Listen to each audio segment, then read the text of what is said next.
ഗണിതശാസ്ത്രത്തിൽ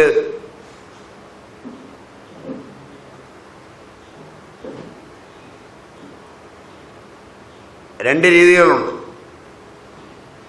ഒന്ന് കൺവെർജന്റും ഒന്ന് ഡൈവർജന്റുമായ രീതികൾ.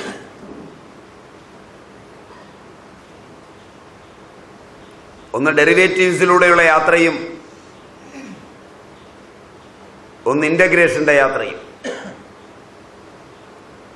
ഒരിക്കൽ ഡെറൈവ് ചെയ്തതിന്റെ ഇന്റഗ്രൽ പാർട്ട് അന്വേഷിച്ചു പോയാൽ എങ്ങനെ ഇരിക്കുമെന്നുള്ള ഒരു അന്വേഷണം ഗണിതയുക്തിയിൽ നോക്കിയാൽ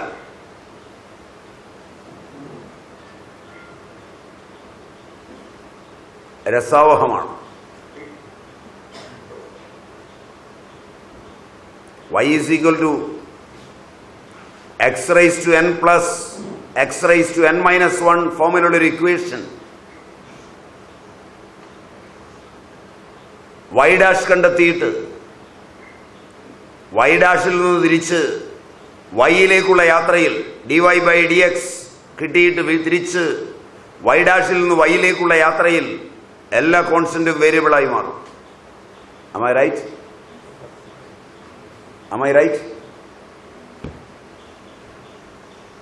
പറയുന്നത് തെറ്റുപറ്റുന്നെങ്കിൽ ഗണിതശാസ്ത്രക്കാരിപ്പുണ്ടെ പറയണം. എല്ലാ കോൺസ്റ്റന്റും വേരിയബിളായി മാറും. ഈ അൺസർട്ടനിറ്റി ഷൂവിനെ ചില്ലറയൊന്നുമല്ല ഭ്രമിപ്പിച്ചത്. വർണർ ഹൈസൻബർഗിനെ ചില്ലറയൊന്നുമല്ല വിഷമിപ്പിച്ചത്. ദ പ്രിൻസിപ്പിൾ ഓഫ് അൺസർട്ടനിറ്റിയുടെ തലങ്ങളിൽ നിന്നുകൊണ്ട് പ്രപഞ്ചമാനം കാണാൻ ശ്രമിച്ച ഷൂ അവതരിപ്പിച്ച സിദ്ധാന്തങ്ങൾ അത്രയും കാശ്മീരിന്റെ പൗരാണിക സത്തയായിരുന്നുവെന്നും അത് തനിക്ക് 10ാം ക്ലാസ്സിൽ പഠിക്കാനുള്ള എലക്ടീവ് സബ്ജക്റ്റിൽ താൻ പഠിച്ചുകൊണ്ടിരിക്കുകയാണെന്നും അതാണ് നിങ്ങൾ ഈ ഉയർന്ന പണ്ഡിത ലോകം ഇപ്പോൾ ചിന്തിക്കാൻ തുടങ്ങുന്നതെന്നും മകൻ പറയുന്ന ഒരു രംഗമുണ്ട്. അതിൽ കാശ്മീർ എന്ന് ചേർത്തത് ഞാൻ ചേർത്താണ് കേട്ടോ. അത് ആ പുസ്തകത്തിലില്ല. അത് തപ്പി വിഷമിക്കരുത്. തപ്പിക്കൊണ്ട് വന്നു സ്വാമി ഇതേ ഇതില്ല കേട്ടോ പറയാം. അതില്ല.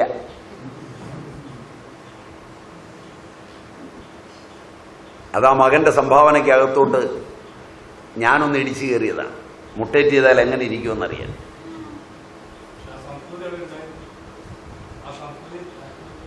പിന്നെ മഹായാന ബുദ്ധമതം എന്ന് പറയുന്ന സാധനം ഇന്ത്യനാണ്. ഇത് സംശയിക്കുന്നത് രണ്ടുണ്ട്. രണ്ടിൻ്റെയും സിദ്ധാന്തങ്ങൾക്കൊക്കെ വ്യതിയാനമുണ്ട്. അതിനൊക്കെ അതിൻ്റെതായ പ്രയോജനമുണ്ട്.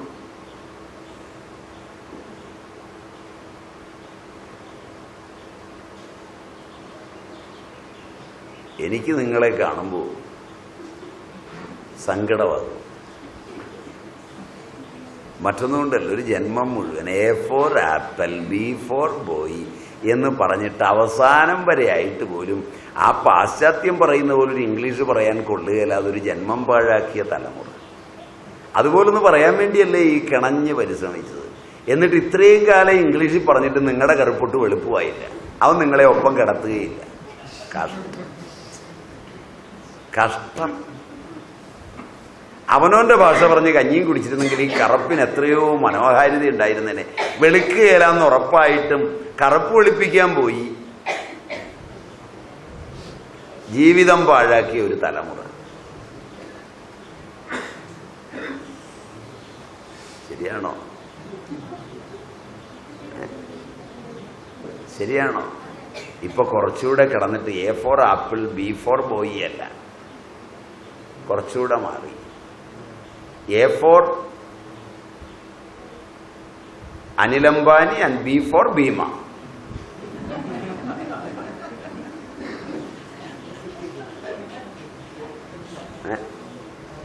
പരസ്യം അങ്ങനെയാ കിടക്കുന്നത്. ഫ്ലക്സിലെ പരസ്യം കണ്ടിട്ട് പറഞ്ഞതാ, ചുമ്മാ പറഞ്ഞതല്ല. ഇവിടുന്ന് കണ്ണൂരേക്ക് പോകുമ്പോൾ നോക്കുക, B for ഭീമ. കണ്ടിട്ടില്ല? അയ്യോ ദൈവമേ, നിങ്ങൾ ഏത് നാട്ടിലാണ് ജീവിക്കുന്നത്? ഞാൻ തന്നെയാ ഭേദം. അപ്പോ തൃകവിജ്ഞാനം ശൈവ സമ്പ്രദായത്തിന്റെ മനോമോഹന സംഭാവനകളിൽപ്പെട്ട സിദ്ധ, നാമക, മാലിനി, ശിവ, ശക്തി, അണു. അണു വന്നുകൊണ്ടൊരൽപ്പം പറഞ്ഞു പോയതാ. പതി, പശു, പാശം.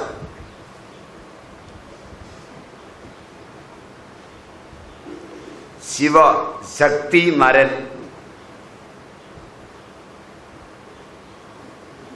പര, അപര, പരാപര.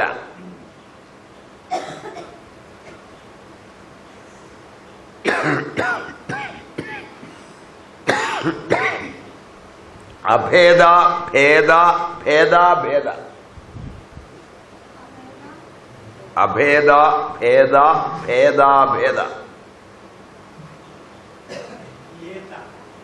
ഭേദ, ഭേദ, ഭേദമുള്ളത്, വ്യത്യാസമുള്ളത്. അഭേദ, അഭേദം, ഭേദമില്ലാത്തത്. ഭേദ, ഭേദമുള്ളത്. ഭേദ, അഭേദ, ഭേദവും അഭേദവുമുള്ളത്.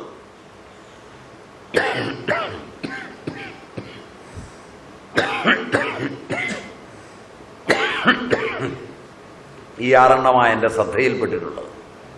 വേറെ ഉണ്ടാവും. 6 ഗ്രൂപ്പായില്ലേ? 6 3 ഈ ത്രികത്തെ, ത്രികസമ്പ്രദായം, ആഗമരഹസ്യം, ത്രികവിജ്ഞാനം, ത്രികശാസനം, ഇങ്ങനെയൊക്കെ പറയാറുണ്ട്. തന്ത്രാഗമം പഠിക്കുമ്പോൾ കാശ്മീരത്തിലൂടെ സഞ്ചരിച്ചാൽ ആദ്യം ചോദിക്കുക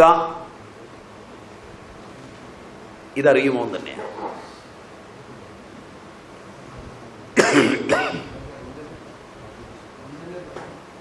അല്ലെന്നാ എനിക്ക് തോന്നുന്നത്. സിദ്ധ, നാമക, മാലിനി, ശിവ, ശക്തി, അണു, പതി, പശു, പാശം, ശിവ, ശക്തി, നരൻ, പര, അപര, പരാപര, അഭേദ, ഭേദ, ഭേദാഭേദ. 6 എൻ്റെ.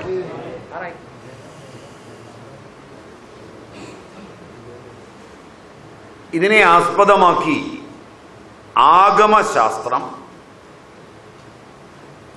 സ്പന്ദശാസ്ത്രം, പ്രത്യഭിജ്ഞാശാസ്ത്രം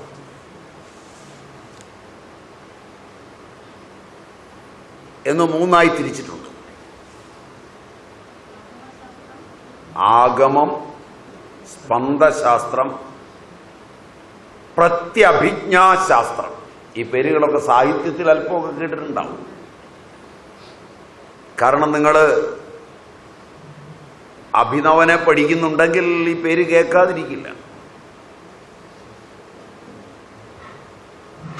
കാരണം അത്ര നിറഞ്ഞു നിൽക്കുന്ന ഒരു ചൈതന്യമാണ് അഭിനവഗുപ്തൻ. ലല്ലടന്റെയും അഭിനവഗുപ്തന്റെയും ഒക്കെ പേര് കേട്ടിട്ടുണ്ടെങ്കിൽ പ്രത്യഭിജ്ഞാശാസ്ത്രത്തെ കേൾക്കാതിരിക്കില്ല.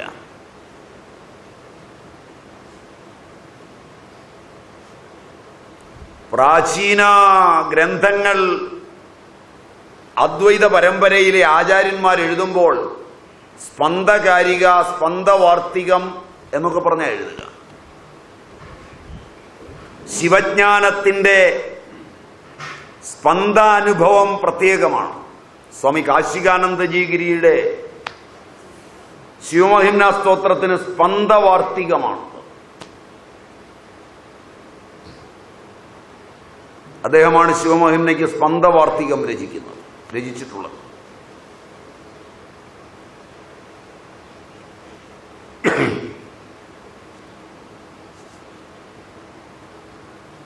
ഇത് ശിവജ്ഞാനത്തിൻ്റെ സ്പന്ദഭൂമികയിൽ തീർത്തിട്ടുള്ളതാണ്.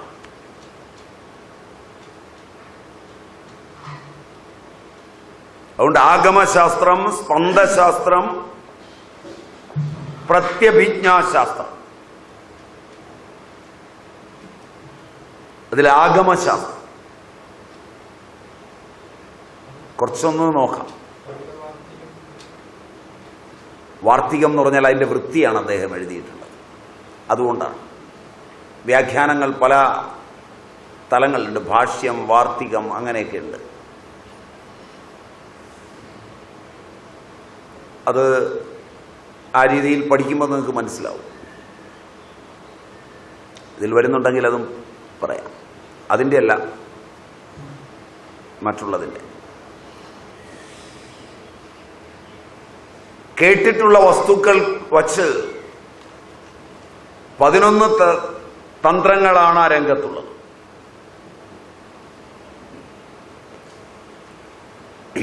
കൂടുതലുണ്ടാവും.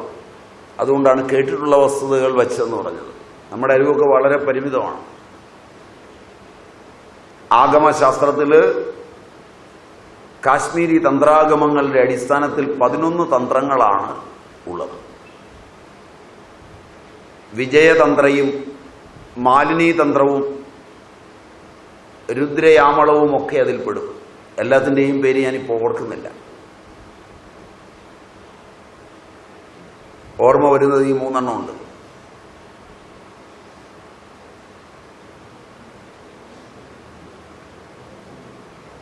മാലിനി, വിജയ, രുദ്രയാമളം.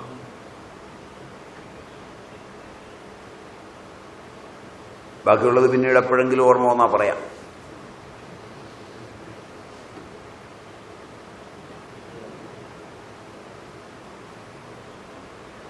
ആദ്യകാലങ്ങളിൽ കാശ്മീരി തന്ത്രാഗമങ്ങൾ ചെയ്തത് ഇവയെല്ലാം ദ്വൈതപരങ്ങളായാണ് വ്യാഖ്യാനിച്ചിരുന്നത്.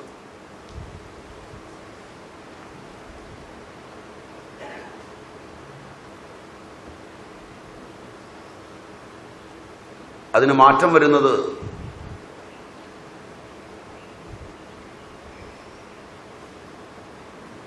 ദ്വൈതപരങ്ങളായി നിന്നിരുന്ന ആഗമങ്ങളുടെ വ്യാഖ്യാന രീതി മാറി തൃകസമ്പ്രദായത്തിൻ്റെ ആരംഭം കുറിക്കുന്നത് വാസുഗുപ്തനോടുകൂടിയാണ്. ചരിത്രപരമായി ശങ്കരനോടുകൂടിയെന്നും അഭിപ്രായമുണ്ട്. ഗുപ്തൻ, ശ്രീശങ്കരന്റെ ആഗമനം വാസുഗുപ്തനിലുണ്ടാക്കിയ പരിണാമമാണെന്ന് പറയുന്നവരുമുണ്ട്. ശങ്കരന്റെ പേരിലും ഇതറിയപ്പെടുന്നുണ്ട്. വാസുഗുപ്തൻ്റേതെന്ന് പറയുന്ന ശൈവസൂത്രങ്ങളാണ് അതിന് കാരണം. ശിവസൂത്രം അത് രചിച്ചത് വാസുഗുപ്തനാണ്. ശങ്കരനാണെന്നും അഭിമതമുണ്ട്.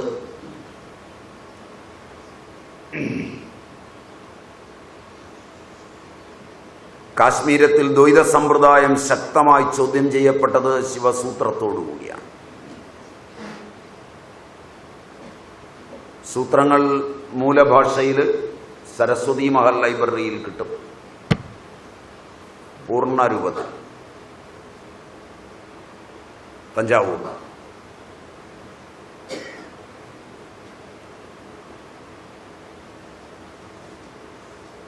അനേകം ഭാഷ്യമുള്ള ഒന്നാണ് ശിവസൂത്രങ്ങൾ.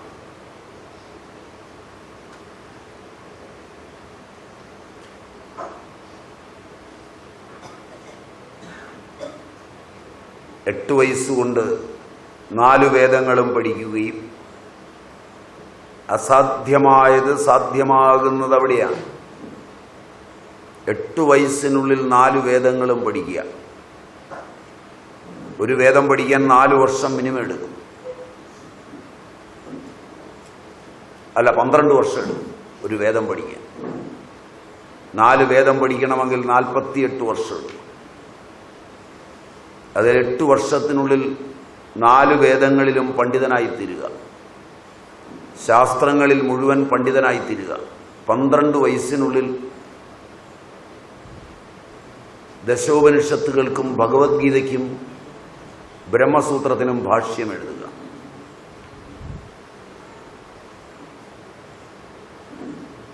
അത്രയൊക്കെ ചെയ്ത ഒരു ആചാര്യനെ സ്വന്തം നാട്ടുകാർ നല്ലപോലെ അവഹേളിച്ചില്ലെങ്കിൽ നിങ്ങളാരും മാതൃയൗവനവനെ കുഠാരാവയമെന്ന പ്രമാണത്തിന് യോഗ്യരാവില്ല. അതുകൊണ്ട് നിങ്ങളുടെ കൃതജ്ഞതയ്ക്ക് നമോവാകമർപ്പിച്ചേ കടന്നു പോകാവൂ.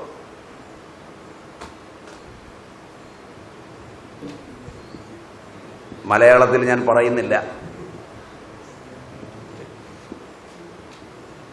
ആരോ ചോദിച്ചു മലയാളത്തിൽ പറയുന്നില്ല, വീട്ടിൽ പോയിട്ട് നിഘണ്ടുവൊക്കെ തപ്പി പഠിച്ചാൽ മതി.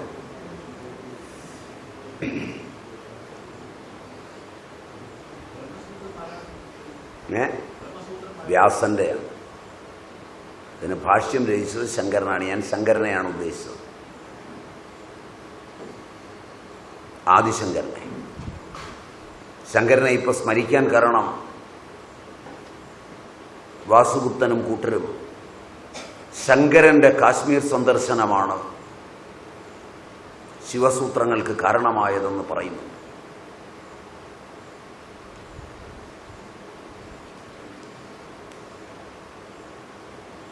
വളരെ ചുരുങ്ങിയ കാലം കൊണ്ട് ഭാരതത്തിന്റെ ആത്മാവിനെ കണ്ടറിയുകയും ഭാരതത്തിലാകെ സഞ്ചരിക്കുകയും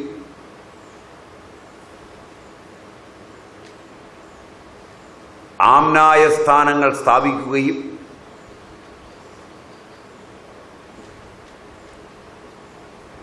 ശ്രുതിരക്ഷയെ ചെയ്യുകയും ഒക്കെ ചെയ്ത ആര്യന്റെ ആഗമനം കൊണ്ടാണ് ശിവസൂത്രങ്ങളുടെ ആഗമനമുണ്ടായത് എന്ന് കാശ്മീർ വിശ്വസിക്കുന്നുണ്ട്.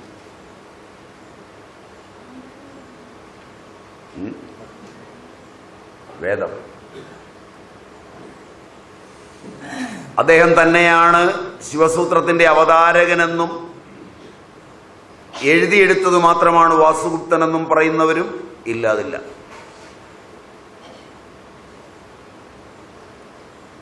ശിവസൂത്ര വ്യാഖ്യാനത്തിൽ ഭാസ്കരന്റെ വാർത്തികവും ക്ഷേമരാജന്റെ വിമർശനിയും ഒക്കെ ശ്രദ്ധേയങ്ങളാണ്.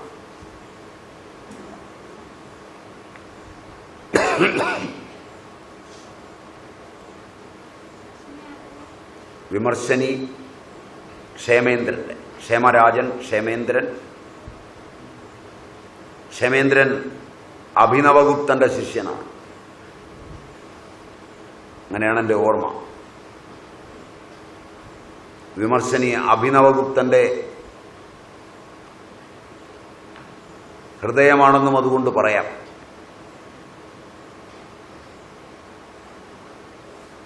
തൃകസമ്പ്രദായത്തിന്റെ അസാധാരണമായ അടിത്തറയിൽ നിന്നുകൊണ്ട് തന്ത്രസമ്പ്രദായത്തെ അദ്വൈതാനുഭൂതിയിൽ വ്യാഖ്യാനിക്കുവാൻ അസ്മാദൃശരായ ആചാര്യന്മാർക്ക് കഴിഞ്ഞിട്ടുണ്ട്.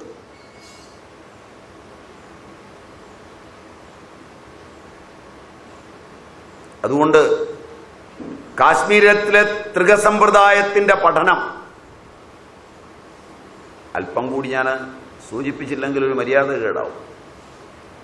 കാശ്മീരത്തിലെ പഠനവും തൃകസമ്പ്രദായത്തിന്റെ ആരാധനാ സമ്പ്രദായവുമാണ് ത്രിമൂർത്തി സങ്കല്പങ്ങൾക്കും ബ്രഹ്മാവിഷ്ണു മഹേശ്വരന്മാർക്കും പിതാവ് പുത്രൻ പരിശുദ്ധാത്മാവ് എന്ന സങ്കല്പത്തിനും തൃകസമ്പ്രദായത്തിനും കാരണമെന്നുകൂടി പറഞ്ഞാൽ തൃകസമ്പ്രദായത്തിന്റെ വിശ്വവികാസം എത്രയെന്ന് നിങ്ങൾക്ക് ചിന്തിക്കാം.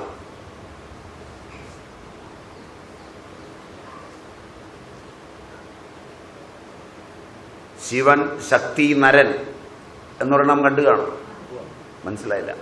അതിന്റെ പഠനങ്ങളിൽ നിന്നാണ് ഈ സങ്കല്പങ്ങളുടെ വിപുലമായ വികാസ പരിണാമങ്ങളെന്ന്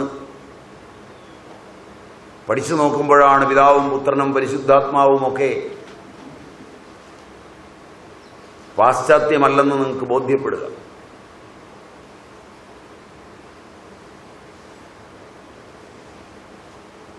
അതുകൊണ്ട് താന്ത്രിക അദ്വൈതത്തിന്റെ സൈദ്ധാന്തിക വികാസം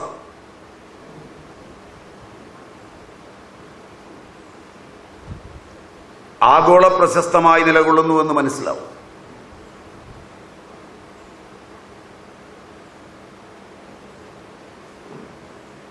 താന്ത്രിക സമ്പ്രദായം ഈ രീതിയിൽ വളർന്നു വരുമ്പോൾ താന്ത്രിക സമ്പ്രദായേതരമായ നൈർമല്യം മനുസ്മൃതിപരമായി ഉയർന്നു നിൽക്കുമ്പോഴാണ് ഭാരതീയ സംസ്കൃതിയിൽ തൃകസമ്പ്രദായം പിന്നീട് വന്ന വൈകല്യങ്ങൾ കൊണ്ട് മുമ്പ് പറഞ്ഞ പഞ്ചമകാരങ്ങളോട് ചേർന്ന് ചോദ്യം ചെയ്യപ്പെട്ടത്. മദ്യവും മത്സ്യവും മാംസവും മുദ്രയുമെല്ലാം. ഈ സങ്കല്പത്തിന്റെ രഥവേഗത്തിൽ തന്നെയാണ് ആഗോള വ്യാപകമായി സഭാവിശ്വാസങ്ങളും വികസിച്ചു വന്നിട്ടുള്ളതെന്ന് ശ്രദ്ധിച്ചാൽ നിങ്ങൾക്കും മനസ്സിലാവും. അതിന്ന് നിയന്ത്രിച്ചു നിർത്തിയ അച്ചടക്കവും ബ്രഹ്മചര്യവും ദാരിദ്ര്യവും പൊട്ടിച്ചു പുറത്തേക്ക് വരുന്ന കാഴ്ചയാണ് നാം ആഗോള വ്യാപകമായി കാണുന്നത്. അതുകൊണ്ട് സഭാതലവൻ മാപ്പ് ചോദിക്കുന്നതിലേക്ക് വരെ എത്തിക്കൊണ്ടിരിക്കുകയാണ്. Am I right?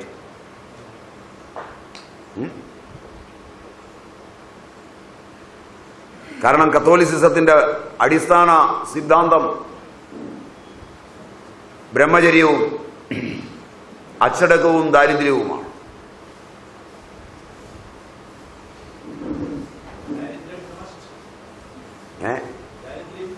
ദാരിദ്ര്യമെന്ന് പറഞ്ഞാൽ എനിക്ക് ആവശ്യമുള്ളതിൽ കൂടുതൽ വാങ്ങുന്നതാണ് സമ്പത്ത്. യാവത് ഭ്രിയേത ജഡരം താവത് സ്വത്വം ഹി ദേഹിനാം അധികം യോ അഭിമന്യേത സസ്തേനഹ ദണ്ഡമർഹതി എന്ന് ഭാഗവതം. അവൻ ദണ്ഡമർഹിക്കുന്നുണ്ട് ഒരു നേരത്തെ ആഹാരത്തിൽ കൂടുതൽ സമ്പാദിക്കുന്നവൻ.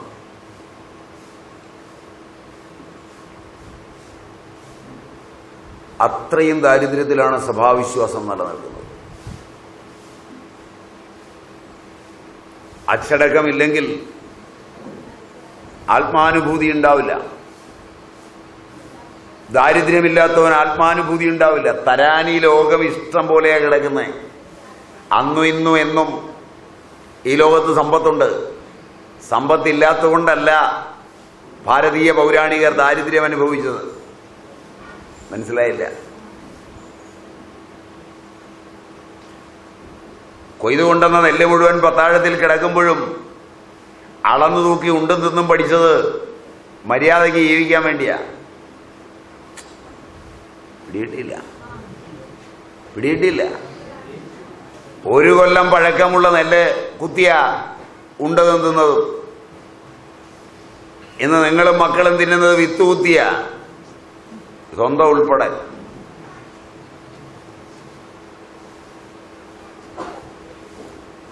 മനസ്സിലായില്ല? ക്രിസ്തീയ സഭയുടെ അടിസ്ഥാന നിയമം അതാണ്. സഭയിലേക്ക് ഒരുത്തൻ ചേരുമ്പോൾ അവന്റെ പ്രതിജ്ഞയിൽ ഒന്നാമത്തത് നിത്യ ബ്രഹ്മചര്യമാണ്. ദാരിദ്ര്യം അതിന്റെ പ്രതിജ്ഞയിൽ പ്രധാനപ്പെട്ടതാണ്. ദാരിദ്ര്യം, അച്ചടക്കം, ബ്രഹ്മചര്യം. ഇതില്ലെങ്കിൽ കത്തോലിസിസം ഇല്ല. കത്തോലിക്ക സഭയുടെ കാര്യമാണ് ഞാൻ പറഞ്ഞത്, പെന്തക്കോസ്ത് സഭയുടെ അല്ല.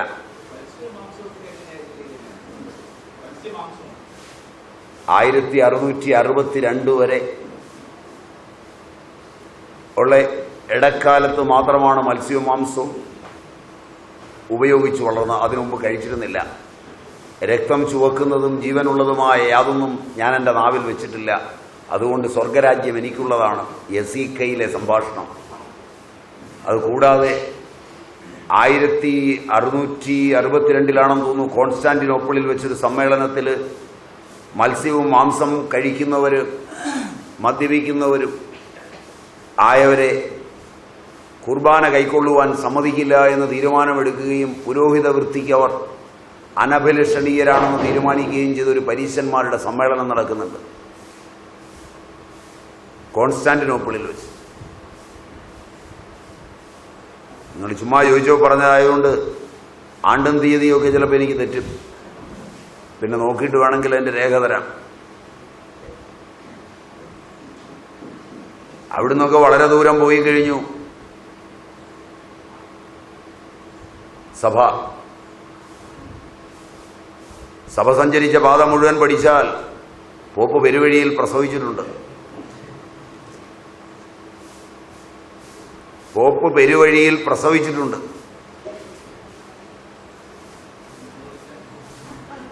എന്ന് പറഞ്ഞാൽ പരസ്യമായിട്ട് പ്രസവിച്ചിട്ടുണ്ടെന്ന്.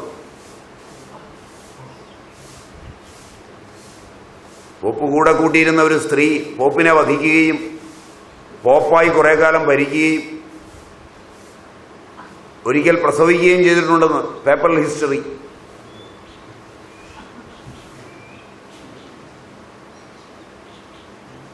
എന്താ സംശയം? എടുത്ത് പഠിക്ക്.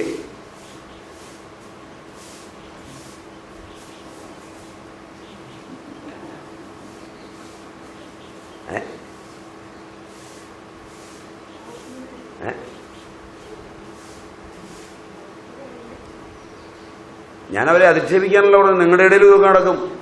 സ്വാമിയുടെ കൂടെ കൂടി ശിഷ്യയായി കൂടി കുറേ കാലം കഴിഞ്ഞ് ഊശിയങ്ങ് വിട്ടിട്ട് സ്വാമിയെപ്പോലെ വസ്ത്രമൊക്കെ ധരിച്ച് സ്വാമിയായിട്ടൊന്ന് പ്രഭാഷണം നടത്തി ഭംഗിയായിട്ടിരുന്ന് കാര്യമൊക്കെ ഭരിച്ചു കഴിഞ്ഞ് ഒരു ദിവസം വഴി പ്രസവിച്ചാൽ എന്ത് ചെയ്യാൻ പറ്റും?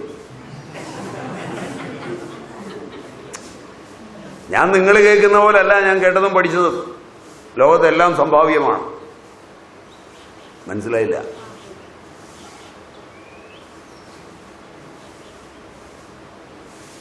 ആധുനിക കാലത്ത് ഭക്തകളും ഭക്തവൃന്ദങ്ങളും കൂടുമ്പോൾ ആശ്രമങ്ങളൊക്കെ കലാപകേന്ദ്രങ്ങളായി മാറുന്നുണ്ട് എന്നുള്ള കാര്യം നിങ്ങൾക്കും അറിയാം. ശരിയല്ല? ഇത് കണ്ട് ചിരിക്കണ്ട. അയൽവക്കത്തവന്റെ ഒരു കാലിലെ മന്ത് കണ്ട് ചിരിക്കാൻ പറഞ്ഞതല്ല, നിങ്ങളുടെ രണ്ട് കാലിലെ മന്ത് തിരിച്ചറിയാൻ പറഞ്ഞതാ.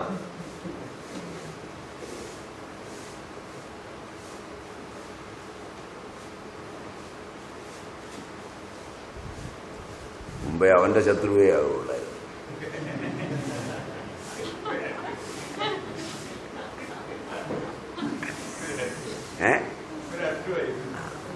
രണ്ടും ആയില്ലെങ്കിൽ ഒരു രസമില്ല.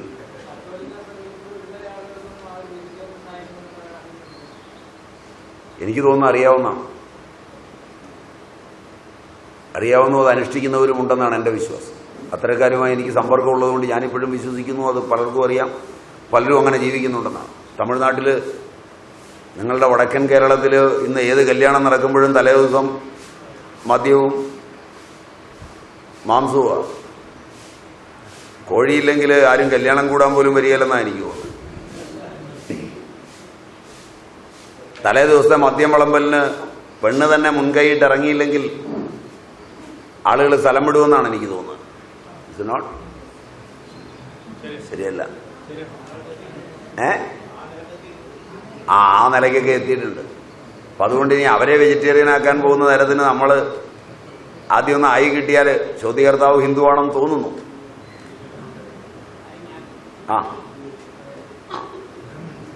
ആ നിലയ്ക്ക് കുഴപ്പമില്ല. ശകലം പറന്നിട്ട് നമുക്ക് തിരിച്ചു വരാം.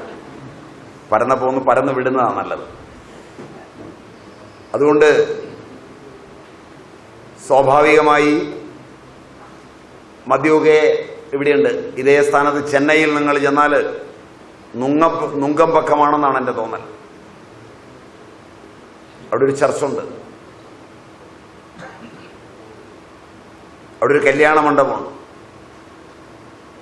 അവിടെ എഴുതി വെച്ചിട്ടുണ്ട്,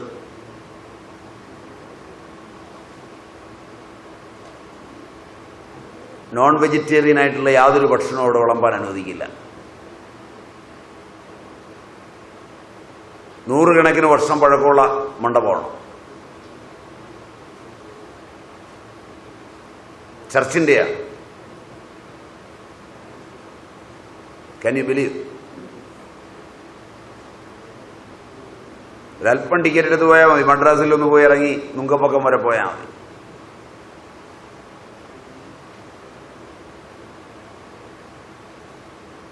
അതുകൊണ്ട് നല്ലവരവിടെയുണ്ട്, ഇവിടെയുണ്ട്. നമ്മളെപ്പോലുള്ളവരും അവിടെയുണ്ട്, ഇവിടെയുണ്ട്. അതൊക്കെ സ്വാഭാവികമാണ്.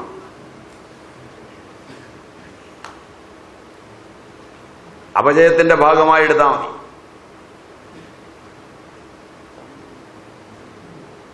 വാസുഗുപ്തനെ കൂടാതെ അനേകം പേർ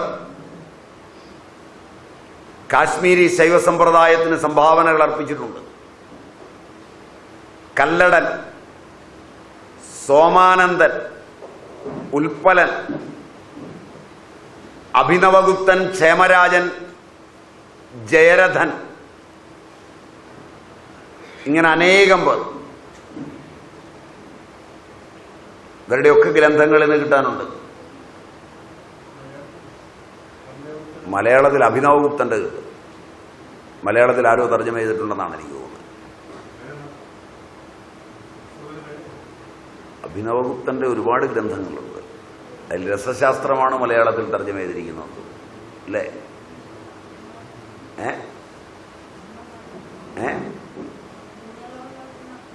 ധന്യാലോകമല്ല, ധന്യാലോകത്തിന്റെ വ്യാഖ്യാനം.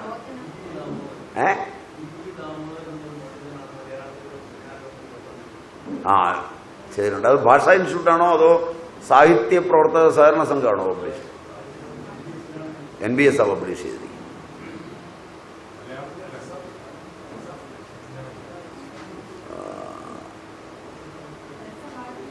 രസഭാരതി എന്നാണ്.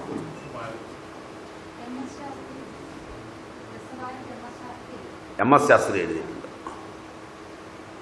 അതും NBS ആണോ? ഭാഷാ ഇൻസ്റ്റിറ്റ്യൂട്ട്.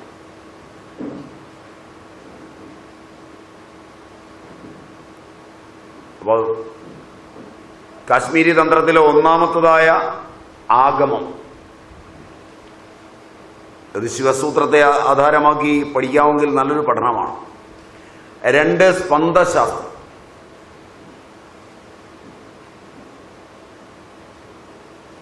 സ്പന്ദമെന്നാൽ ശിവന്റെ സ്പന്ദനം. കാപ്രായെ മോഹിപ്പിച്ചതും അതാണെന്ന് തോന്നുന്നു. ഉണ്ട്. ശിവനെ പശുപതി എന്ന് തന്നെ പറയും.